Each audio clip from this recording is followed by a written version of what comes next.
Salve galera, um novo episódio da série Se Tudo Der Certo Hoje Vai Dar Merda. Se duvidar, acho que não vai não. Você assistiu o episódio anterior, ou anterior, de alguns anteriores, enfim, que seja do OPEF? Pois é basicamente a mesma coisa, mas veremos o que vai acontecer. No In the Hall of a Mountain King. Tava demorando, cara, eu sabia que ele ia fazer isso. Que não dá, né? Eu tava louco pra fazer isso. Você... Tem outro também, né? A gente já conversou sobre isso. Tem. It's a good to believe. Aí não dá, né? Essa parada que ela. Já viram o que os aguarda, né? Roda a vinheta.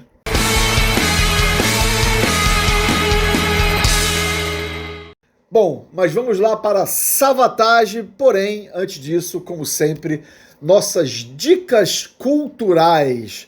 Eu vou começar com um cara que sempre esquece e vê na hora qual é a dica cultural, J-Rocks. Caraca, eu? Como se vocês não, né? Eu não, o meu já estava escolhido desde ontem. Mas eu tenho preguiçosão. Cara, minha dica cultural é depois de um universo de filmes e séries pavorosos da Marvel, que pra mim até essa parada de filme de super-herói já tinha até morrido, tava muito desgastado, muito chato mesmo. Eis que surge uma joia. Demolidor Born Again, muito legal a série, que tá dando sequência bem na mesma vibe da série original, que eu não sei se era da HBO antigamente, não lembro. Não, Netflix. Achei muito legal, mesma estética, mesma pegada, uma pegada um pouco mais adulta, mais madura, mais violenta e tal. Então, assim, vale a pena tu conferir, tá no Disney Plus, eu não sei se quem tem, mas se não der, na Disney Plus tem sempre o jeito que no crime se dá pra assistir. Esse era o medo, né? Quando passou exatamente pra Disney Plus, todo mundo tinha medo de dar uma maciada, Sim, até porque a série era bem violenta. Eles colocaram um Demolidor naquela série da Mulher Hulk, que ele era meio bobalhão. Ele aparece também no terceiro filme do Homem-Aranha, com o Tom Holland, enfim, como Matt Murdock, né? Na verdade, o Charlie Cox, o ator. A série promete ser bem legal até o fim. Começou bem. Eu preciso ver, vou começar a ver assim que eu terminar o Round 6. Cláudio Borges. Então, eu vou aqui para uma coisa que já saiu já tem um tempinho, mas eu acho que sempre vale falar, porque é Finlise, então vale falar, que é esse boxezinho do Finlise e o Phil Lynott, ou Lynott, vale as duas, chamado The Boys Are Back in Town. É uma versão tripla. Você tem aqui o show da Austrália com Gary Moore, em CD e DVD, pela primeira vez completo e oficial, porque todas as edições que existiam anteriormente eram piratas e estavam com o show cortado. E aqui eles descobriram as músicas que estavam faltando e puseram nessa versão. Além disso, você tem o filme que fizeram sobre a história do Phil, que é muito legal. Tem depoimentos do Adam Clayton, do U2, do James Hetfield, do Metallica. Podia ter outros depoimentos, tipo Joey Tempest, que é super fã do Finlise. Mas enfim, a história está super bem contada e é extremamente emocionante. Se você não for às lágrimas, você tá morto. E quem quiser adquirir nas suas mãos, ganha até uma foto junto, né? Também pode, você compra. Eu até trago a camisa do Finlise para tirar foto junto. Aí, ó, tá vendo? Só uma oportunidade única. Pois é. Bom, a minha dica cultural, que eu já tinha pensado nisso, já vim tudo preparado já hoje para poder falar, né, Jay? Aproveitando, você que viu o episódio número 100 especial, eu falei dos atores no bônus, naquele bônus para os nossos colaboradores. Eu falei que um dos meus atores favoritos era o Gene Hackman, que tragicamente e coincidentemente faleceu recentemente, logo depois da gravação. E também, acho que não coincidentemente, entrou na Netflix um filme antigo dele chamado O Júri. Eu curto bastante filmes de júri, enfim, esse tipo de coisa. E esse filme é simplesmente espetacular. Tem ele, tem outro gigante, que é o Dustin Hoffman. Aí tem o John Cusack, que é a Rachel Weisz. Cara, o filme é sensacional. A história dele, o filme pega exatamente conta a indústria de armas nos Estados Unidos. Você vê que semana sim, semana também tem um massacre em alguma escola com algum maluco que, você chega a comprar uma arma até na farmácia, vai no Walmart e compra uma arma, entendeu? Então vai lá, o filme trata sobre isso, e o filme é realmente espetacular, atuações brilhantes do Gene Hackman, e da própria dupla, o John Cusack e a Rachel Weisz. Então vale a pena você conferir na Netflix ou em qualquer lugar que você veja esse filme chamado O Júri, de 2003. Eu vi esse filme no cinema, né? Também. O filme é simplesmente espetacular, e fica aqui a minha homenagem ao Gene Hackman, que é um dos meus atores favoritos. Bom, é isso, né? Então, vamos para a sala do Do Rei da Montanha. Do Rei da Montanha. Nossa, hoje vai ser cheio de trocadilho, cara. Tô até vendo. Bom, vamos lá, dar aquela contextualizada. O Savatage está vindo aí pro Monsters of Rock. Primeiro show em 10 anos. Se você considerar o show do Wacken em 2015, que foi uma coisa dividida nos dois palcos do Wacken. Foi Trans-Siberian Orchestra com Savatage. Mas esse efetivamente é o primeiro show em mais de 20 anos do Savatage. A banda tá voltando, vai gravar um disco novo, tá vindo sem o John Oliva por causa de problemas de saúde, então ele não tem como acompanhar para viagens longas, etc. Deve fazer um outro show esporádico nos Estados Unidos. Mas a notícia, para quem é fã de metal, ou fã como eu, por exemplo, foi assim de você ajoelhar e agradecer. Não, olhar para baixo ou para cima, independente, né? Ajoelhar de frente pro rei na sala do rei da montanha. Você faria isso? Não, você que tá falando aí. Não, porque você que teve essa ideia. Não, ele que teve. Não, ele tá trazendo. Da ajoelhar pra sala. Não, só falei que a gente ia entrar na sala. Mas ele já puxou. Ajoelhou tem que rezar? Isso aí vai contigo. Ah, tá. Não pegou. Não pegou. Essa não pegou. Essa não pegou. Você poderia ter falado, por exemplo, assim, que ele poderia bailar o balé das... Podreira. Da podreira. Pois é, deu mole nessa. Eu vou te ensinar mais uns trocos sobre isso. Os trocadilhos, vamos lá. Enfim, então a gente decidiu aqui fazer, exatamente aproveitando a vida do Savatage ao Brasil no Monsters of Rock, um vídeo no esquema do The Mission. E é por isso que eu falei, né? Se tudo é certo, hoje vai dar merda, porque foi um... Assim como o OPF, eu fiquei assim, cara, o que eu vou apresentar para esses dois aqui para evitar um cacete forte no Savatage. Clash of the Titans. Pois é. Mas vamos lá. Howl of the Mountain King foi pro J-Rocks, 1987. Foi um álbum que a banda lançou logo depois do Fight for the Rock, um disco que não agradou aos fãs, porque foi uma tentativa de conquistar o mercado americano. A banda é de Tampa, na Flórida. Você não acha que a banda tem uma coisa europeia, assim? Tem, né? Tem bastante. Tem bastante, sim. Exatamente por isso que eles tentaram pegar, tem que fazer uma coisa. Aí pegaram, botaram o Stephen Galfas para produzir. O Fight for the Rock foi o primeiro álbum do Johnny Lee Middleton, baixista, entrou no lugar do Keith Collins. E veio o Howl of the Mountain King, que foi uma tentativa da banda voltar para o seu caminho dos discos anteriores. O Power of the Night, Cyrus, The Dungeons Are Calling. Então vamos para J-Rocks. Vamos para J-Rocks. O que eu posso falar sobre esse álbum, Claudio Borges? Pelo menos ele fez anotações. Fez anotações, isso já é o começo, porque no OPF não tinha nada. O OPF não dava. O OPF não dava, tava tudo no coração. Tudo no coração. Bom, no coração não, coisas, né? Porque se estivesse no coração, tu não tinha descido a lenha como tu desceu. Muitas coisas sobre esse disco. Tem várias coisas aqui, assim, mas assim, a primeira impressão pra mim é a seguinte, cara, que é como a gente estava falando, mixed feelings nesse álbum. Porque assim, o trabalho instrumental, e especialmente o trabalho de guitarra, eu acho fenomenal. Os riffs são, cara, muito maneiros. E aqueles riffs que a gente estava até tocando e cantando aqui antes de começar, são riffs que ficam na cabeça, que você canta os riffs. E isso eu acho muito bom. As músicas são bem legais, a grande maioria delas. O que me atrapalha legal é o vocal em alguns momentos, que é muito afetado. Essa afetação do vocal às vezes me atrapalha. De... Aí tem uma música que eu não sei qual é, que ele faz uma vozinha de criança. Aí eu, nossa, cara, que vontade de dar um tapa na cara desse otário, cara. Mas eu sou uma mistura do John Oliva com a Gretchen, porque... Mas é quase. Isso aí é ele, né? Eu tô falando da versão dele. É a versão dele. Mas isso não acontece no disco inteiro. Então, assim, teve momentos que me irritaram profundamente. Tem outra coisa que me irritou também, assim, que é muito, vai lá, diga aí. Que é o seguinte: você quer me deixar puto com um negócio de disco, de heavy metal? É prelúdio de qualquer merda. Isso prelúdio também. Isso não também. Sei o que. Eu já botei aqui, prelúdio um saco. Que normalmente esses prelúdios de não sei o que é aquela rococozice. Eu já imagino o cara com aquela camisa branca bufenta aqui, pendurada aqui. De pirata, né? Nossa, mas aí você tem que levar em consideração que faz sentido dentro da proposta da própria música, que é uma versão de In the Hall of the Mountain King. Eu acho ótimo, mas aí não bota esse nome de prelúdio de não sei o que a merda é essa. Duas coisas que ia me irritar, prelúdio de não sei o que e papo do pré-save. Pré-save? Cara, pré-save não quero nem do Kiss. O pré-save é chato pra caramba, cara. Pré-save das plataformas de streaming. Aí o pessoal me manda, vou se inscreve aqui no meu pré-save. Nunca me inscrevo, acho muito chato, também cara. Não. Mas quando o disco sair, você vai ser avisado. Exatamente. Você segue a banda, você já vai estar avisado. Mas enfim, aí eu fiz um pequeno apanhado aqui sobre as canções. Até tomando café. Vem cá, eu posso tomar café sem cuspir o café agora? Pode, não tem nada demais não. Olha só, 24 Hours Ago, eu coloquei que os riffs são muito bons. mas talvez pra mim seja a pior música do disco por causa da voz, é muito afetada, é muito cheio de... Me irrita um pouquinho. Ele sabe o que lembra um pouco? Cantando aquele Galeão com Bica da escolinha do professor Raimundo. Cara, coitado do John Oliva, cara. O cara é uma lenda, não merece um negócio desse. De Galeão com Bica também é uma lenda. Aí a segunda música, Beyond the Doors of the Park, não é isso? Beyond the Doors of the Dark. The Dark, então eu nem sei nem o que eu escrevi aqui. Tava escuro, aí a você música é botou boa, parque. Exatamente.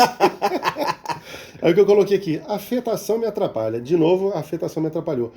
A música Legions, aí já não tem tanta afetação. Botei aqui, ó, o vocal na moral. Na moral. Tá? A intro é muito maneira, a música é muito boa e o vocal não tá afetado. Então essa música eu gostei pra caramba.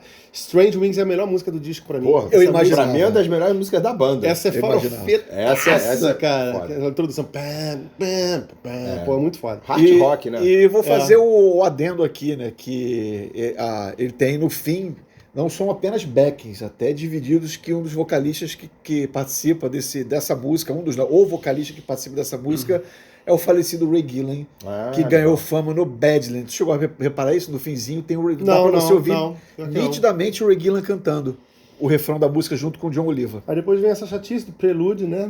Que é o cara, tipo assim, deixa eu mostrar que eu toco demais. E é, toca mesmo, né? Mas, porra. Nesse caso, Aí, falando da guitarra, mas assim, o Chris Oliva é um animal. Cara, isso até uma parada assim que mais pra frente eu vou falar dos álbuns que você me indicou. Eu senti muita diferença do trabalho de guitarra de um para outro, mas é muita mesmo. Muita. Sabe? Parece que é outra banda até. Sabe?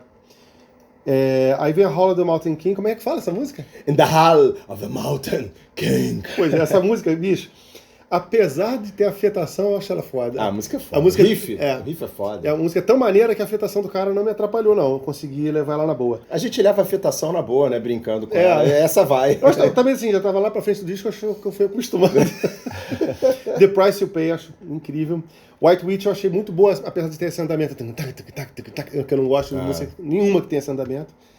E é isso, cara. Assim, eu achei um disco bem mais legal do que eu achei que eu fosse ter essa experiência, sacou? Gostei, Daniel. Limpei minha barra contigo? Tá quase. Vamos ver o próximo álbum aí. Mas é isso, cara. Assim, é um disco que, porra... Surpreso. O trabalho de guitarras, assim, eu achei maravilhoso, marcante, assim, emocionante. Aquela coisa que fica na cabeça, o que o cara tá fazendo. O que me atrapalha mesmo é o vocal. O Chris em Oliva... grande parte dos momentos, nem todos. O Chris Oliva era realmente um cara muito diferenciado. E que aí vamos passar pro primeiro álbum que eu indiquei pro Cláudio, Edge of Thorns, que é de 1993. E foi exatamente esse disco que começou, a música Edge of Thorns começou a ganhar as rádios dos Estados Unidos, a banda começou a ter comercialmente uma visibilidade que nunca teve, nem no Fight for the Rock. Porque eles estavam vindo também de álbuns conceituais. Exatamente. Né? Nesse aqui ele já deu não, na verdade não tinha tido álbum conceitual ainda, do Savatage. Não? Até então... Não, desculpa. Tem. Não, é o Streets. Street, desculpa. O Streets, a Rock Opera, é um álbum conceitual, mas era o único até então. Eu usei plural, mas era E depois é que a banda entrou numa vibe que foi só álbum conceitual. Sim, Mas, enfim, era realmente... A banda começou a ter um sucesso, mas não muito depois, meses depois que o Edge of Thorns foi lançado, o Chris Oliva morreu num acidente de carro, dia 17 de outubro de 1993. Ele voltando na avenida, na highway em Tampa, voltando para casa depois do festival, o motorista de um caminhão bêbado atravessou de uma faixa para outra, atingiu o carro que ele estava com a esposa, Dawn Oliva, que ficou seriamente ferida, mas só morreu anos depois. Ele morreu na hora. Enfim... E ela pena. Morreu em consequência das sequelas que ela teve do acidente. O cara, infelizmente, ele foi julgado, foi culpado, etc., mas está livre, leve e solto hoje. Enfim, o cara acabou com os caras que poderiam ter, hoje, muita gente falar em termos, quando lembrasse de Guitar Hero, daquela época, poderia falar, o Chris Oliva, o cara, infelizmente, hoje ele é subestimado, até porque... Sabe? É uma verdade isso. O cara era absolutamente um monstro. É patamar dos grandes nomes da guitarra dos anos 80 aí que você pode falar. O Chris Oliva estava no mínimo no mesmo nível. Tudo que eu vou falar. Então vamos lá. Edge of Thorns, que é o primeiro álbum, saiu o John Oliva. Nada, né? Quase nada. Pois é. Saiu o John Oliva, veio o Zach Stevens, que eu creio, por isso que eu botei um disco com cada vocalista para cada um. Eu acredito que o Zach Stevens é um cara que agradar realmente mais tanto o Cláudio quanto o Jay. E é um álbum que o John Oliva ele participa nas composições e tocando os pianos, mas não estava mais na banda. E vou te falar, cuja bateria do Steve Vackles é uma bateria daquelas de pad. Pois é, isso atrapalha. Mais ou menos, As músicas eu acho maravilhosas, mas atrapalha um pouquinho por causa dessa bateria. Mas agora, já que adiantei, peguei um pouquinho do que você ia falar, manda bala aí. Vamos lá. Eu me surpreendi comigo mesmo ao gostar deste disco. Ih, Cláudio Metal agora. Porque eu tava esperando afetação, tava esperando grandiloquência, que existe uma pitada aqui e ali no disco, que são as músicas que eu tiraria do álbum, porque eu acho o álbum muito grande. Eu acho que se ele tivesse 3 músicas a menos, para mim, seria redondo. E aí, ele só não é esse álbum redondo por causa dessas 3 músicas que eu já não gosto de Prelude, não sei o quê. Não tem o nome de Prelude, mas funciona como. Então, aí eu já... Aí esse Savatage mais pomposo aparece, e aí eu já fico... putz, que saco. Mas, enfim. Mas o que você falou do Chris Oliva foi, a minha assim, percepção total, foi o que você falou. Cara, um monstro na guitarra. Eu confesso que nunca tinha parado para ouvir um disco do Savatage com atenção, sobretudo prestando atenção na guitarra, e me surpreendi assim, absurdamente com o trabalho de guitarras desse cara, que assim, não é que eu menosprezasse ele, mas assim, eu deixava a banda de lado, porque escutei uma música aqui, outra música ali, não é, Gutter Ballet, acho meio chatinha, How the Mountain King é maneira, enfim, mas nunca tinha pego um disco dele para prestar atenção no que ele fez. E, cara, o cara era versátil, o cara melódico, o cara, assim, criativo. Sim, muito, muito bom. Foi uma surpresa agradabilíssima conhecer o trabalho com mais detalhes do Chris Oliva. Assim, sensacional. Fiquei fã do guitarrista. Achei o cara, assim, não fiquei tão fã da música, mas fiquei fã do guitarrista. E outra coisa que eu acho importante no disco é realmente a saída do John Oliva, pra mim. Fez muito, muito sentido. O Zeca é um vocal que me agrada muito mais, apesar de que tem música que ele tá... Como a música é do John Oliva, então a linha melódica ali acaba sendo parecida. Então tem uma música, pelo menos, ou 2, que a linha melódica, ele tá cantando parecido, mas sem a afetação. Mas especialmente no Edge of Thorns. Porque nos outros discos... Não, nos outros não. Nos outros, depois eu cheguei a ouvir uma coisa ou outra e vi que ele tá com o vocal dele mais próprio. Assim. Não que ele não tivesse com o vocal aqui, mas a linha melódica lembra um pouco aqui e ali o John Oliva, o que o John Oliva estaria fazendo se cantasse esse disco. Cara, mas gostei muito do disco. A abertura Edge of Thorns, que eu achei que ia ser um saco, eu gostei pra caramba da música. Achei uma música muito boa. Um dos maiores clássicos da banda. Cara, achei sensacional. E um solo brilhante do Chris Oliva, assim, foda. Na He Carves His Stone também gostei muito, que é a bateria do John Oliva, que foi uma música que entrou depois, são 2 músicas que ele toca a bateria, que é a bateria um pouco mais orgânica, o som, né, diferente. Gostei. Tem uma coisinha Queen's Reich nessa música, assim, naquelas introduções, passagens, assim, tem uma coisa, né? Achei legal isso também. E nessa música, eu acho que essa é uma das que o Zac soa como o John Oliva, tá ali bem... Especialmente na parte final, que é mais rápida, que ele canta mais alto e mais agudo, ele realmente tá mais John Oliva. E aí vem uma outra que é Lights Out, que eu gostei pra cacete também, que é direta, rápida, assim, sem frescura, assim, vai direto. E eu fiquei me perguntando se seria uma homenagem ao UFO, porque tem um riff, assim... E algumas passagens melódicas que me lembraram Lights Out do UFO, mas assim, muito passando, assim, uma coisa de eu nunca li nada a respeito. Como tem o nome, eu não sei se eu fui sugestionado também, tem isso, pode ser. Um riff, brilhante. Aí vem Scragg's Tomb, que eu também achei muito boa, e aí vem o meu problema. Começa o meu probleminha com o disco. Que aí vem Labyrinths, que é um instrumental de guitarra, assim, que pra mim não precisava. Aí vem Follow Me, que é a música que realmente, pra mim... Tu não gostou? Não, cara. Porque aí é aquela música a música que vai construindo caminhos, rococó, exatamente aí. Mas os solos são, assim, brilhantes. Vale escutar a música pra ouvir o Chris Oliva, que os solos curioso são... que Follow Me é uma das minhas favoritas da banda. Eu acho essa música... Mas eu entendo, porque ela tem esse lado do Savatage, que é o lado que muitos fãs gostam. E eu já imaginava que essa seria a música pra agradar essa parcela dos fãs que de repente não ficaram esquecidas. Aí vem o Exit Music, que é bonito. Aí tem um problema pra mim. Quando entra o piano, em várias músicas vem essa coisa do rococó. Mas esse aqui é só piano, então ficou bonito, um pedaço de piano bonito, assim. Mas acho que ficou meio perdido na sequência do álbum, porque o álbum estava vindo numa sequência de sons. Aí para. Para, e aí vem isso daqui, e aí, tipo, sabe, muda um pouco a experiência, aí volta. Porque, pô, Degrees of Sanity é absurdamente maravilhosa. E lembra de novo Queensryche, pra mim. Lembra de novo Queensryche. Não sei se é por isso que eu tô gostando também, porque tem o Queensryche é uma das bandas favoritas do Zack Stevens. Olha aí. Aí. Mas, Então, tá explicado. Eu tô vendo, sabe o que é, nesse momento? O olhinho dele meio brilhosinho. Tá todo feliz. Tá todo feliz que hoje tá dando certo. Pô, lógico, essa vantagem é banda muito do coração, então você fica feliz realmente. Cara, Né? Depois do OPF, precisava até disso. Precisava. Né? Mas o disco é realmente muito bom. Aí vem mais, assim, 3 músicas que eu não curti tanto. Vou falar quais são, que é All That I Bleed, que é uma balada que eu acho até que ela tem uma versão acústica, né? Que eu achei mais bonita do que a versão com a banda, porque quando entra a banda vem a dramaticidade que eu não curto. E aí eu preferia que fosse a versão só ao piano, até que ela fechasse o disco, porque a balada que fecha o disco Sleep eu já não curti tanto. Gostei mais da versão ao piano de All That I Bleed. E Damian, que também é outra música que eu não curti, apesar do riff maneiro, mas eu não curti muito. Agora, Conversation Piece e Miles Away... Miles Away é hard rock. Hard rock, total, assim, boa pra caramba, cara. Cara, realmente foi um disco que eu não esperava achar tão legal, escutei inúmeras vezes, principalmente para escutar os solos e as participações de guitarra do Chris Oliva, porque realmente são brilhantes, o cara era fenomenal.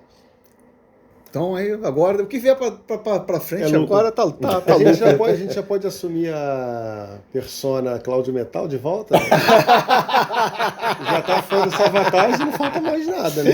É porque você não cheguei no segundo álbum ainda, calma aí. Pois é. Agora aí. Bom, a gente falou da bateria, né? Essa turnê, o Steve Vai ele gravou não todo o disco, como você lembrou do Rick Carves Stone. Ele não fez a turnê. Entrou no lugar dele um baterista chamado Andy James. Aí morreu o Chris Oliva no acidente, vai fazer o quê? Continua a banda. Foi uma decisão do John Oliva com o Paul O'Neill, que já era o produtor da banda desde o Hall of the Mountain King, e virou o cara que basicamente passou a escrever todas as letras. No Edge of Thorns ele compõe o disco inteiro com o Chris e o John. Exatamente. Então ele começou a escrever, musicalmente era mais o John Oliva e o Chris Oliva, e as letras eram basicamente todas do Paul O'Neill, inclusive os conceitos dos álbuns que vieram depois eram do Paul O'Neill. Aí vem o segundo disco que eu passei para J-Rocks, que é Handful of Rain, de 1994, que é um álbum que, apesar de ter na foto o Steve Vai de volta, não foi ele que gravou o disco. Basicamente, todas as baterias foram gravadas pelo John Oliva, com alguns overdubs do Zack Stevens, que era baterista no início de carreira. Não era vocalista. Eu li essa parada, é verdade. O John Oliva também gravou todas as guitarras bases, todos os baixos e obviamente, todos os pianos. Entrou só exatamente o Alex Koenig para fazer as guitarras, as partes solos, enfim. Que ele fez o disco para homenagear o irmão, não foi? Para homenagear o irmão. Tanto que a última música, Alone You Breathe, é uma homenagem ao irmão. Eu confesso, toda vez que eu escuto essa música eu choro. Sério mesmo, sem sacanagem. E é uma música que traz verso de Believe, que é do Streets Rock Opera, deixa tudo bem emotivo. Enfim, J-Rocks. Esse disco aqui, os 2 discos, eles me trouxeram mesmo essa sensação do Mixed Feelings, exatamente. Cara, eu vou falar uma coisa que não pode não fazer sentido, mas assim, esse disco é um disco muito mais cru, mais direto, guitarra menos trabalhada, guitarra mais com power chord, não tem tanto os trabalhos de guitarra que tinha no Hall of the Mountain King. Eu senti um pouco de falta da rococosice nesse disco. Aí, olha só, isso que é o louco, sabe por quê? É louco. É louco. Sabe por quê? O que é muito rococó em um, não é nada no outro, o meu Savatage Ideal talvez estivesse no meio, que eu não sei se existe esse disco, entendeu? Talvez esse que eu ouvi. Talvez fosse. Aqui que eu achei, esse disco aqui, em alguns momentos ele tem, especialmente vocal, eu não gostei. Sério? Mas eu não gostei porque o cara canta bem ou canta mal. Me dá a impressão que a voz não foi muito bem produzida, tem alguns momentos que tá meio de qualquer jeito, tá muito cru, muito seco, não tem dobra de voz. Em alguns momentos, pela voz, me soa como demo. Algumas músicas parecem que são demos, não são nem versões finais, assim, sabe? Eu acho que poderia ter sido mais trabalhado nisso. Embora seja um disco legal, vários momentos me peguei falando assim, cara, tá parecendo o John Bush do Anthrax. Em vários momentos tive essa impressão. Alguns riffs, assim, bem de Anthrax, mesmo tipo de melodia de voz, sei lá, tive essa impressão aí. Então vamos falar um pouco sobre as canções, né? Eu botei aqui, que é uma produção mais crua, e eu achei a gravação, não é a voz do cara. A gravação da voz um pouco zoada, achei ela muito na frente, talvez, eu não sei. tive algum problema com questão vocal lá. A música Taunting Cobra, que abre, não gostei, eu achei que ela tem uma carona de demo do Anthrax, na verdade. Handful of Rain, achei foda, essa música é maravilhosa. Daniel tava já me olhando com a cara de tristinha, já tá... Não, porque Handful of Rain é curioso assim, linda porque além da música ser maravilhosa, a performance do Zach Steven nessa música é absurda. A passagem dele naquela parte no início acústico, que entra com a música, ele faz Handful of Rain, quando ele sobe, quando ele fala o Rain, é um negócio e ele faz aquilo ao vivo, cara, é impressionante. É legal. O Zach Steven é um dos meus 5 vocalistas favoritos, diga-se de passagem. Ele realmente é um negócio assustador cantando. Isso que eu tô te falando de voz atrapalhar, vou até reafirmar, não é que eu achei que ele não canta bem. É a produção. A produção da voz não tá na maneira, tá muito na frente, tem uns momentos que eu acho que poderiam ter trabalhado melhor, enfim. Chance, que eu achei que é uma música que tem mais cara de Savatage antigo, eu achei ela razoável, legal, mas nada demais. Gostou dos vocais em contraparte? Gostei. Contraponto, né? Contraponto. É. Staring to the Sun, achei uma música muito legal. Castles Burning, pra mim, é a melhor música. Ela tem essa coisa épica, legal. Até meio rococosenta, mas assim, eu achei que pra mim, pelo menos, funcionou na medida. Pra mim, na verdade, esse trechinho, Castles Burning e Watching You Fall, são as melhores músicas do disco. Eu achei Watching You Fall maravilhosa. O refrão, apesar de ser uma coisa curta, pequenininha, é bem legal. Né? Não é um refrão muito trabalhado, mas é bonito. Nothing Going On, achei muito direta e maneira pra cacete. O refrão é bem legal e ela é muito pra frente, né? Achei ela maneira pra cacete. Symmetry, eu achei uma balada muito bonita, e a Lonely Brief pomposa, ela tem essa coisa de ser pomposa e, porra, belíssima, achei ela incrível mesmo. Então, assim, achei um disco legal, um bom disco, mas, assim, é muito doido, né? Eu achei que faltou o rococó a mais ali, porque ele tem uma coisa mais direta, tem mais... Sabe, não tem muito trabalho. Esse disco aí. Pois é. E dado esse aqui pra ele. Pois é. Talvez. Mas no fim das contas foi até razoável isso aí. Enfim, Jay, depois você escuta o Edge of Thorns. Não, tô falando do Edge of Thorns, não. Tô falando que você deveria ter dado esse aqui pra ele. Não, na verdade eu trouxe errado. Eu trouxe errado, é o Poet Sem Eu bati a cara ali, eu falei assim, acho que eu escutei o disco errado. Mas eu vi que não era. Eu trouxe errado. Porque eles são azul, né? Capa azul. Pois é. Na hora que eu peguei lá com sono, eu acabei pegando errado. Mas é isso aí, cara. Achei um disco legal, muito mais direto do que o Hall of the Mountain King. Sim. Senti falta de um pouco mais dessa coisa mais trabalhada, rococó. O trabalho de guitarra, assim, é outra parada diferente, especialmente as bases, né? As bases é muito direto, é muito power chord mesmo, parece que não foi tão pensado. Deve ser porque o disco não foi composto com Chris Oliva, que foi composto pelo John, que não é guitarrista, então ele deve ter uma limitação. Ele tem uma limitação na guitarra. Até na forma de pensar a composição. Tanto que na turnê desse álbum, o John Oliva volta pra banda e faz algumas guitarras base no show, além de tocar, obviamente, teclado, piano, etc. A banda é com o Jeff Plate na bateria, que entrou na turnê. O Alex Koenig que só fez essa turnê, gravou esse álbum, os solos, e ele fez pela amizade que ele tinha com o Chris Oliva, porque as duas bandas, o Testament e o Savatage, tinham excursionado juntos, os dois ficaram muito próximos. Você imagina, guitarristas novinhos, o Alex Koenig vê outro cara que, tá no nível dele, enfim, acabaram ficando amigos. Ele, em homenagem, acabou aceitando o convite para poder gravar o álbum e fazer a turnê. Mas a minha pergunta é, apesar de realmente ele ser, como em termos de guitarra, base, rítmica, não ter os detalhes que o Chris Oliva colocava, o que você achou dos solos do Alex Koenig? Não, em questão de solo, solo legal pra caramba, mas assim, na estruturação da música me dá a impressão que foi uma coisa muito mais simples, menos pensada, né? É muito mais direto. Talvez você gostasse mais desse disco mesmo do que eu. Mas eu não achei ele de forma nenhuma um disco ruim. Só achei que ficou muito distante do que eu tinha ouvido com Hall of the Mountain King. Aí, se tivesse um lugar, se é que existe isso até na discografia, um lugar que fosse entre esses dois álbuns, um pouquinho mais de rococó e um pouquinho mais de coisa direta, ficaria... Talvez pra mim fosse o Savatage perfeito. Pois é, eu perguntei do Alex Koenig, porque nas duas baladas do disco, Staring to the Sun e Watching You Fall, ele parece que ele faz assim, toca como se fosse o Chris Oliva, as partes mais melódicas, os solos são absolutamente lindíssimos, e o Watching You Fall, a música, foi que deu origem ao disco seguinte, Dead Winter Dead, pelo conceito da guerra de Sarajevo e etc. Então eles aí fizeram um disco conceitual. Dead Winter Dead, que foi esse que você pois é, que eu trouxe errado, que é esse aqui. Mas o disco que eu indiquei, na verdade, pro Cláudio foi o Poets and Madmen, que é o último álbum de estúdio da banda de 2001. Já com o Zach Stevens tinha saído, saiu da banda porque para cuidar, ficar mais com a família, ele tinha sido pai pela segunda vez, não queria perder o crescimento do filho, como perdeu o primeiro e tudo mais. O John Oliva voltou, o Al Pitrelli gravou alguns solos em pouquíssimas músicas, eu sei que você vai falar sobre isso, porque ele recebeu um convite para ir pro Megadeth. Então o disco é basicamente um quarteto: Jeff Plate, Donny Lee, Chris Caffery, que voltou para a banda no Dead Winter Dead, ele tinha tocado no álbum e na turnê do Gunther Ballet, e o John Oliva de volta nos vocais. Cláudio Borges. Então, esse disco não deu pra mim. Esse não deu. Eu botei de propósito. Esse não deu, porque o disco tem tudo que eu não gosto, assim, que forma uma banda com som que eu não curto, tá nesse disco aqui. Tá tudo personificado ali, assim, ao extremo. Mas, uma coisa que eu senti muita diferença no disco... Filho da puta. Eu vi ele só chegando assim. Eu senti só o bafo só. Eu olhei pra cara dele, tá meio cínico, olhando pra você como se estivesse prestando atenção no que você tá falando. Vai. Como se eu tivesse parado do nada, né? Continue. Assim, tá, vou prosseguir. Vai rolar café quente aí. Ó, a coisa que eu mais senti diferença nesse disco, apesar do direcionamento musical completamente distinto do Edge of Thorns, a falta do Chris Oliva.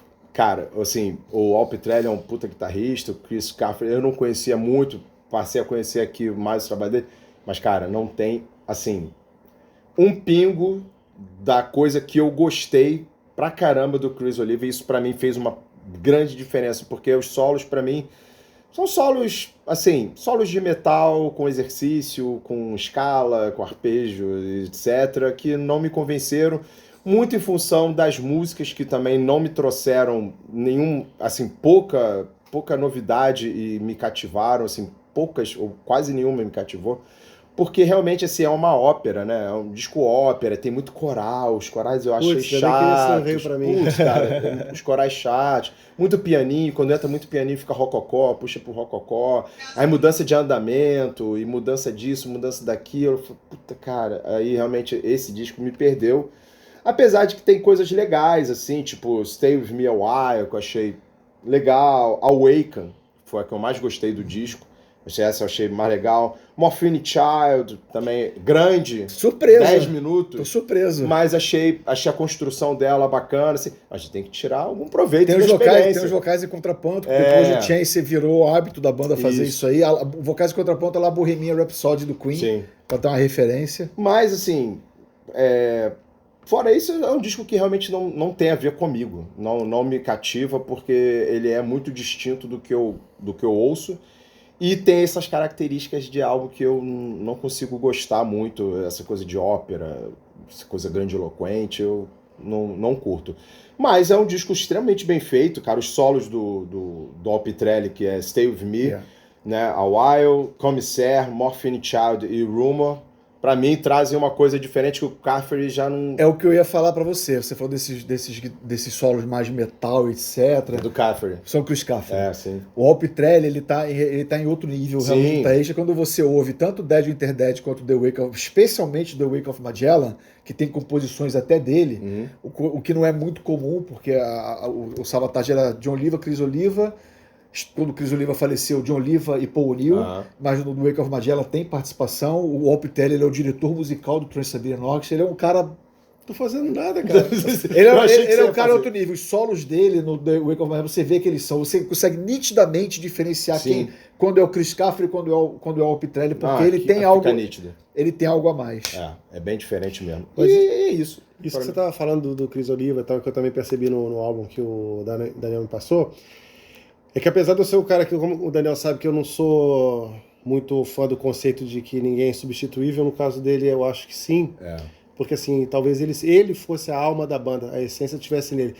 Traçando um paralelo, o John Five é um guitarrista muito mais competente, mais capaz do que o Mick Mars, mas a alma do Motley Crue é a guitarra do Mick Mars e o John Five na banda pra mim não funciona. Vamos pro Poison. Pra mim é a mesma coisa. O Hitchcock é um guitarrista infinitamente melhor que o C.C. DeVille, mas o Poison pra mim tem que Eu acho que tem certas coisas que de fato tá além da técnica ou disso ou daquilo outro. Tá na alma que o cara bota ali. Tem um tempero na música que é invisível, que não dá pra você pesar, não dá pra ver. Mas ele tá ali de alguma forma e você não sabe o que é. Eu acho que esse tempero tava com ele e se foi, infelizmente, né? Por mais que você bote um guitarrista do caralho que toque como ele, não é ele. Faz todo sentido. Faz muita diferença. E aí, vou fazer um adendo aqui, que o amigo Marcelo ontem me mostrou um solo do Chris Oliva, que a gente estava conversando aqui na loja sobre o Savatage, etc. E falou, cara, deixa eu te mostrar esse solo aqui do Chris Oliva, que é da música Ghost in the Room. Nossa senhora, isso é maravilhoso. Esculacho o solo do cara, mas é um esculacho, cara, que não é assim de demonstração técnica, é de beleza, feeling de composição de um solo, onde ele deixa a música respirar, não fica despejando nota, cara, a música respira. Cara, é uma coisa brilhante esse solo dessa música. Valeu, Marcelo, que a música é... Ghost in the Room é do Streets Rock Opera, é uma música, não sei se você teve essa percepção, especialmente a parte do solo, a construção, a bateria, o baixo do John Lee Milton lembra muito Rush.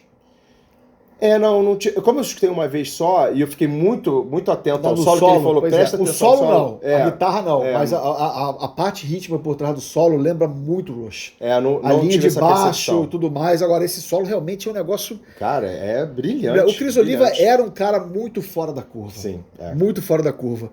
Aí outra curiosidade, eu indiquei esse disco sabendo que você não ia gostar muito, mas você não sacou que Dead in the Silence tem um rip-off mas muito absurdo de Sweet Emotion. Sweet Emotion.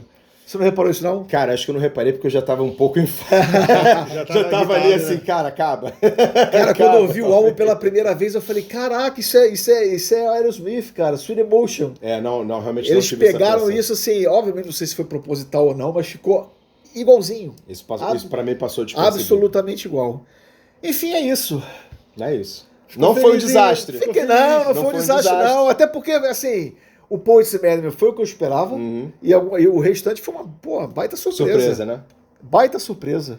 Mas é isso que é bom, porque eu acho que essa série de programas que a gente criou aqui e está desenvolvendo aos poucos, isso, é surpreendente tanto para quem ouve, como é surpreendente para quem indica. Isso que eu achei legal pra caramba. Esse talvez seja o programa que eu mais gosto de fazer. Pois e teremos muito mais pela frente dessa série. Sim, com certeza. Entendeu? É isso aí.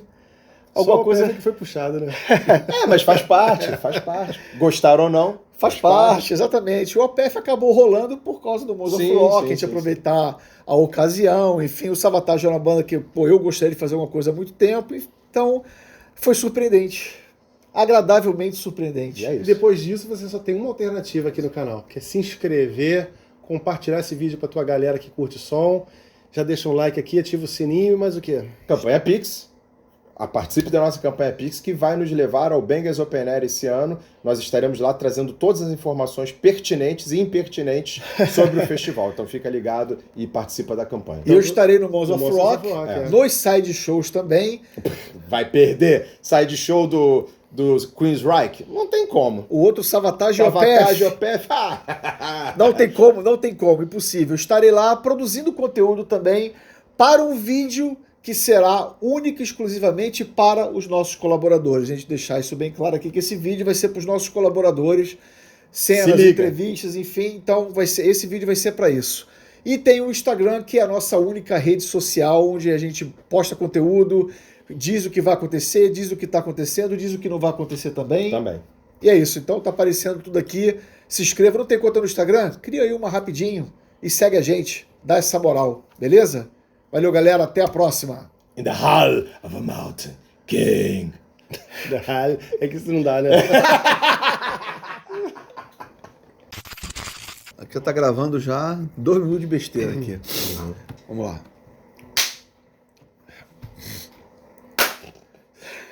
Caralho. Deu palma, deu uma engolidinha, foi. É porque eu nem ia conseguir falar, porque deu uma engasgada aqui. Vai perto, já pegou? Deixa eu botar aqui no bolso. Mas hoje tá melhor do que ontem. Então vamos lá. O que não é grande coisa. Não é, mas os intervalos podem ser maiores. Vamos lá. Deixa eu fazer de novo. Que pariu. Então vamos lá, vamos começar aqui por ordem alfabética. Eu escolhi 2 discos para cada um. Ordem alfabética? Ordem alfabética. Ordem cronológica. Pera rapidinho. Gravando de madrugada é fogo. Isso é fogo, cara. Vocês não sabem, mas a gente tá domingo, de manhã, madrugada, né?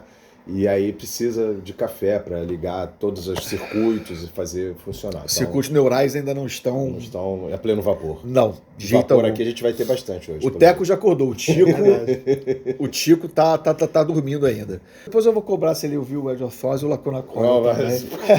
Quanto tempo você já tá cobrando dele? Eu vou cobrar isso todo vídeo agora. Não, mas quanto tempo você já indicou? O Lacuna Coil? Uns 2 anos, pelo menos. Mais ou né? menos isso. Ele tem que me... Põe mais 2 anos aí pra frente. Não, o disco saiu esse ano, pô. Ele mandou ouvir o Não, disco eu novo. mandou ouvir o Lacuna Coil. Lacuna Coil, não, Lacuna Coil eu álbum. tive até disco, porra. Teve? Já tive. Mas Um não pegou vermelho, que era tipo um solzinho. É o Unleashed Memories, é uma fase mais gótica da não banda. gostava. Tem que pegar Comprei quando eles de bobeira, viraram... da Laser Company. Sim.